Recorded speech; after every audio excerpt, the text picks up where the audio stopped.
My God is the God of all comfort. I was a woman worn down by the world. I had known more than my fair share of pain. My body was a constant ache, and my mind was a storm of fear and anger. I felt a deep, piercing loneliness that no one could seem to touch. I had heard the words before, God is the God of all comfort, but they felt hollow, a phrase used by people who didn't understand what I was really suffering. Then one day I hit rock bottom. The pain and the fear became so overwhelming that I thought I couldn't go on.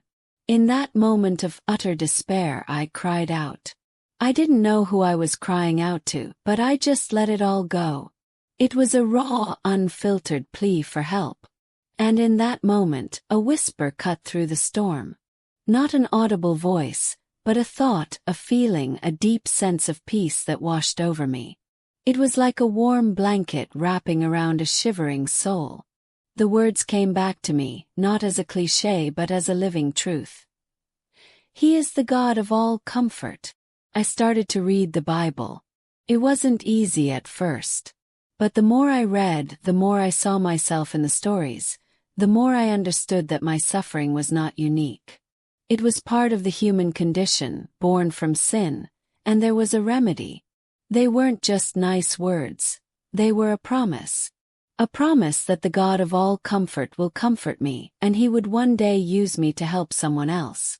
I met with other believers, and it was there, in our simple gatherings, that the truth became tangible. When we prayed together, I felt His presence, just as Jesus said, "Where 2 or 3 are gathered in my name, there am I in the midst of them." We weren't just a social club. We were a group of wounded people seeking refuge in the One who could truly heal us. We shared our stories, our pains, and our hopes. I felt believers like iron sharpening iron. But it was more than that. It was a spiritual strengthening, a shared experience of God's power. I prayed God to strengthen me with might through His Spirit in the inner being, to truly know the love of Christ. With each passing day, I could feel the old, angry, fearful woman fading away. I was becoming something new, a new creation. My pain and my sadness didn't vanish overnight, but the way I carried them changed. I was no longer alone. My suffering had a purpose.